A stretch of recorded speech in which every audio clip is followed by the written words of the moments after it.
Al caer presas, las mujeres reciben una condena social y familiar mucho más fuerte que la de los hombres.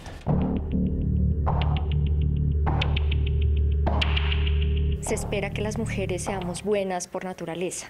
Cuando rompemos ese orden jurídico, hay una mayor sanción social.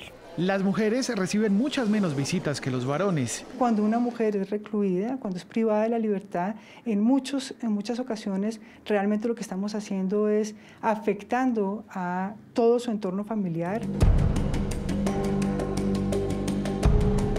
Y de allí derivan muchos de sus problemas. El abandono hace que en algunos casos terminen consumiendo drogas y aún después de recuperarse e incluso cuando ya están libres, no son capaces de dar la cara por temor a las críticas. Son pepas psiquiátricas. Se toma las pastillas y no se acuerda lo que pasó en el transcurso del día después de que se levanta. Es como una forma como desconectarse. Catalina logró recuperarse, abandonar las pastillas y recuperar a sus hijos. Sin embargo, no todos los finales son felices. Un informe del Consejo de Política Criminal hecho en El Buen Pastor encontró a 40 mujeres diagnosticadas con un trastorno mental, más de una tercera parte con trastornos de afecto.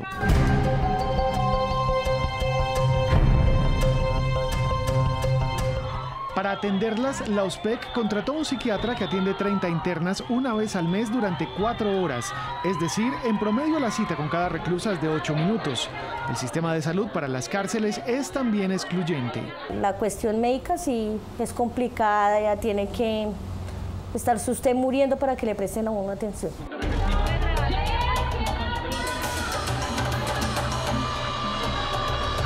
Y si para las mujeres la situación es complicada, en las estadísticas de la población carcelaria publicadas por el INPEC, las lesbianas, gays, bisexuales, transexuales e intersexuales literalmente no existen. Muchas mujeres trans pueden malinterpretar los derechos como privilegios.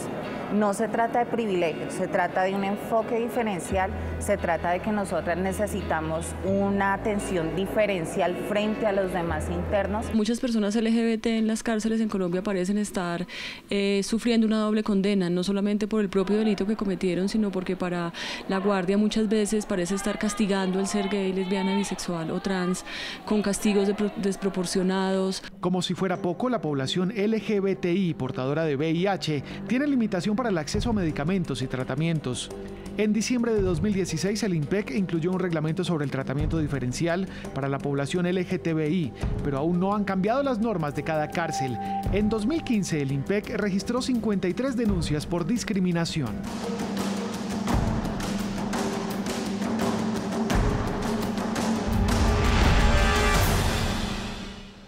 Vamos inmediatamente a Medellín, Colombia, con Nelson Barrera, inspector y presidente del Sindicato de Empleados Unidos Penitenciarios. Bienvenido al programa La Noche, NTN 24.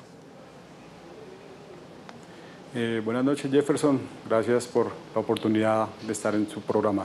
Nelson, impactante esa nota que acabamos de ver de Dora Montero. Evidentemente las mujeres no son ajenas tampoco a esta crisis humanitaria que se vive al interior de las cárceles de Colombia. Las mujeres y tampoco la comunidad LGBTI, como lo podíamos ver en este informe.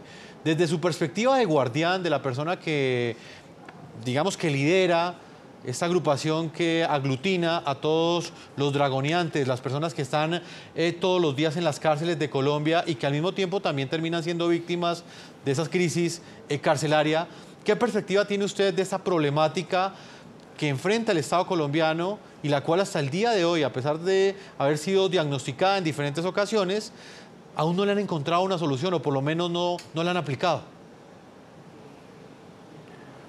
Pues sí, Jefferson, la problemática está desde muchos años atrás, en el año 98, con la primera sentencia o declaración de estado de cosas inconstitucionales. De ahí en adelante vemos que tenemos un Estado mentiroso, un Estado que no cumple ni las sentencias de los jueces de la República, ni las recomendaciones de organismos internacionales, y tampoco cumple los acuerdos con los trabajadores del sistema penitenciario. Este cúmulo de cosas pues, ha redundado en tener la situación anómala, violatoria de los derechos humanos que hoy se tiene en las cárceles de Colombia. Creemos desde la perspectiva de los trabajadores que la solución no es hacer más cárceles, la solución no es penalizar más conductas de las personas, La solución es tener una política penitenciaria verdadera, donde sea vinculante todos los grupos sociales y donde se tenga un recurso humano, sus funcionarios capacitados, idóneos y en el número suficiente para atender las necesidades de los privados de la libertad. Nelson, también hablábamos con Dora, quien fue la periodista que lideró esta investigación que estamos analizando hoy aquí en el programa de la noche, una investigación de Noticias RCN.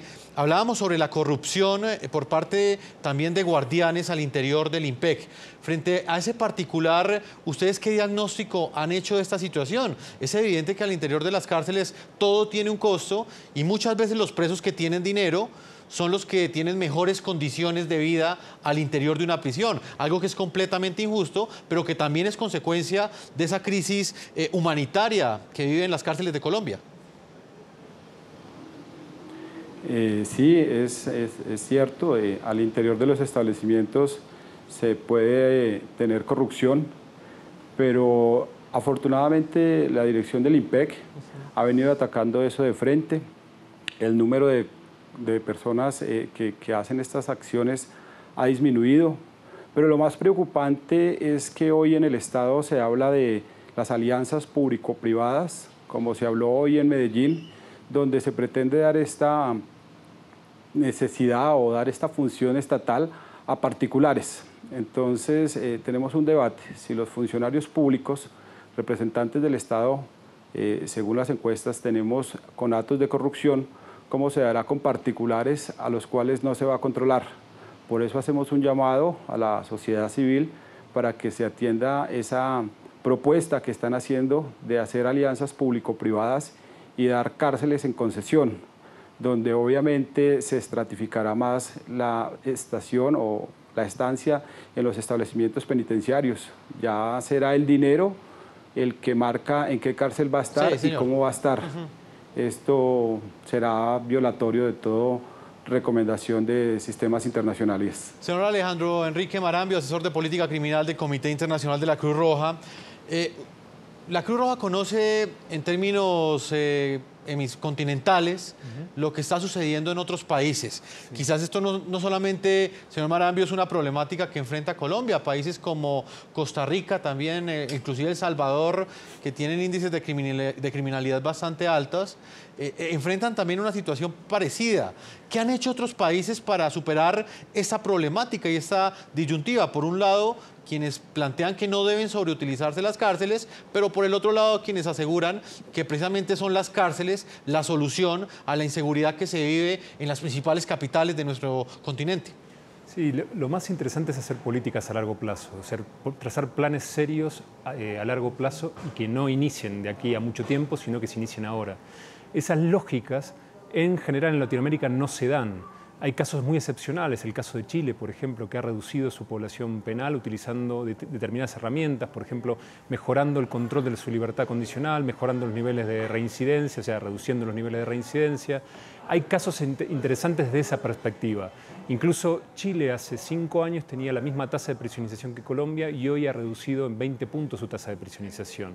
Es decir, se puede hacer y la seguridad ciudadana de Chile no ha perdido intensidad, al contrario, ha mejorado. Entonces, no necesariamente la utilización de la cárcel es la manera de resolver el problema, como vengo diciendo desde que empecé, el problema de la seguridad ciudadana.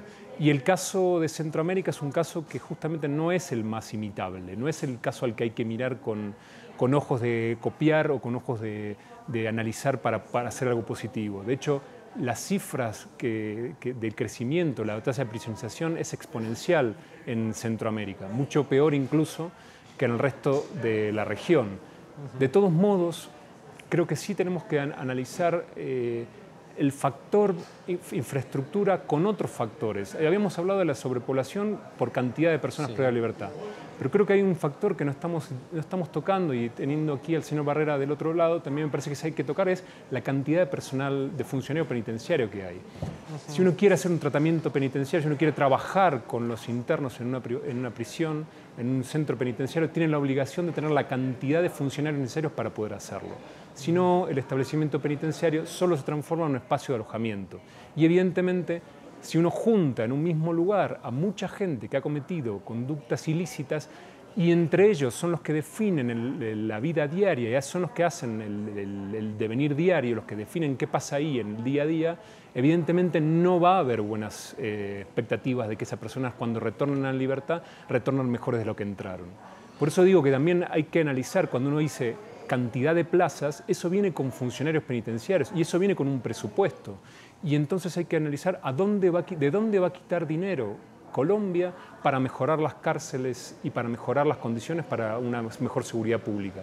Y es ahí donde es la duda de si es una buena idea construir más cárceles. Y ese punto es bastante importante y lo estaremos analizando en el siguiente bloque de este programa con el general de la policía, Jorge Luis Ramírez, quien es el director del Instituto Nacional Penitenciario y Carcelario INPEC. Precisamente hay patios, por ejemplo, de cárceles en Colombia, señor Marambio, donde para 800 presos únicamente hay 2 guardianes, lo cual evidentemente no solamente afecta ese proceso de resocialización, sino también genera una profunda inseguridad al interior de las cárceles, tanto para los presos como para los guardianes.